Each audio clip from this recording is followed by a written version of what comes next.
Isn't that illegal? This is a question for Christians as well as atheists. Atheists are going to find this easy, but for Christians, I've first got to make you aware that you will have to do some serious, hard thinking. I'm going to ask you to imagine a situation, and I want you to think about it and come up with an answer. I don't want you to say it's a hypothetical situation and it would never happen, because that's the point. It's a what if. It's designed to make you think.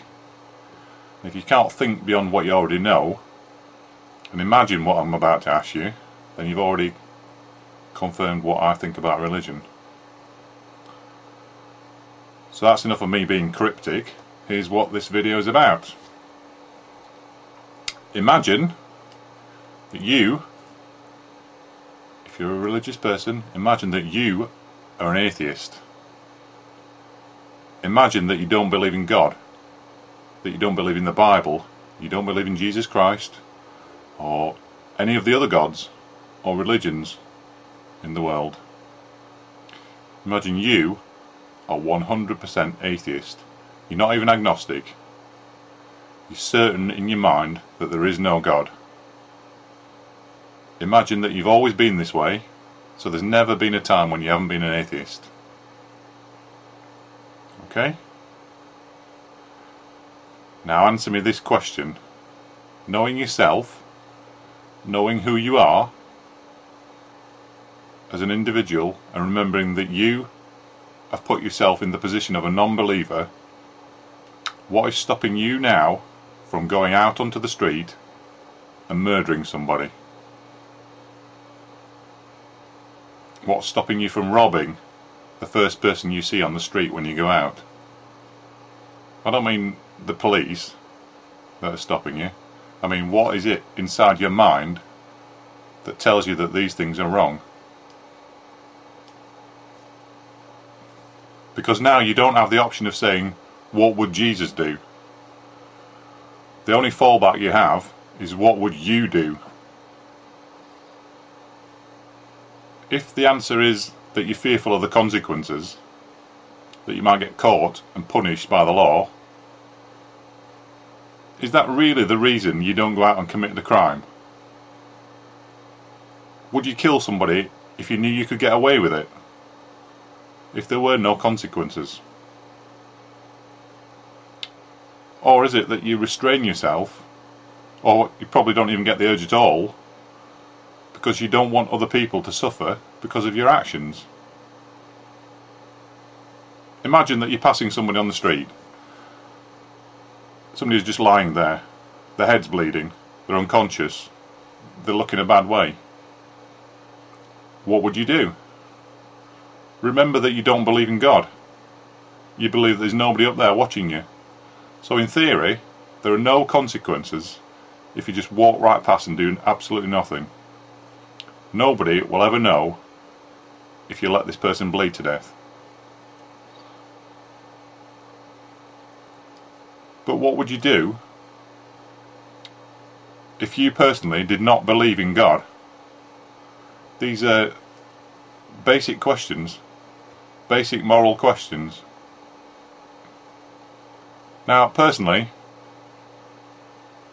as an atheist, as a person, I wouldn't want to kill somebody or rob them, because I know that if everybody did that, pretty soon only the ones with the bigger guns or the better aim are going to survive. I don't want to kill anybody, and in return I don't want anyone to kill me. We'd have no society at all if we all went round killing each other. And after helping the person bleeding on the street, I might think to myself, that could have been me. I hope someone helps me if I'm ever hurt like that. But I don't believe in God. I don't have to be considerate. I don't believe there are consequences in the afterlife. But I believe that you should live a good life and help people if they need you, and not hurt other people unnecessarily. let's assume now that you do believe in God. So this time, it's atheists who have to stretch their imagination a little. Put yourself in a believer's position.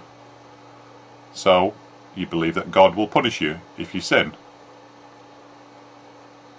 You believe that the Bible shows you how to live your life in a good, clean, moral way. That's what Christianity teaches. You don't kill, you don't steal, you'd help a dying man in the street. What would Jesus do? He'd do the same things.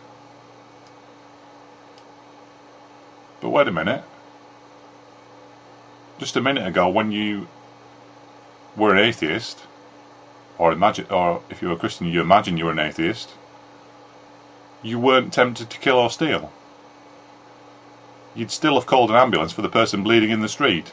So you didn't need the Bible to tell you that at all. Well, at least I hope not. I hope that the only reason you're not a murderer isn't because you believe in God and because He's commanded you not to kill anyone.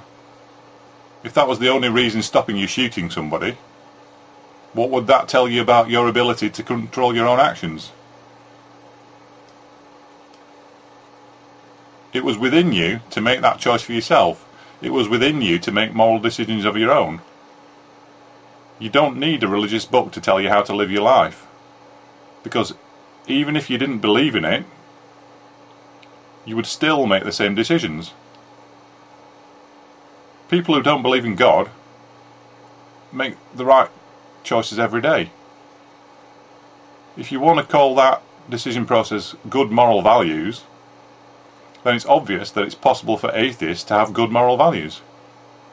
And it's possible for anyone to make the right choices without thinking, what would Jesus do? It's not Jesus who's responsible for your actions, it's you. You don't read religion to answer the question at all. Just think to yourself, what would you do? Isn't that illegal? Censor your kids' ideas. Censor your child's inspiration. Censor all that. Expect a really heavy return spring, because you know what? That kid's going to turn her on you, and you're never, ever going to have a part of his life again. Casting off the chains of the world. But enough about me.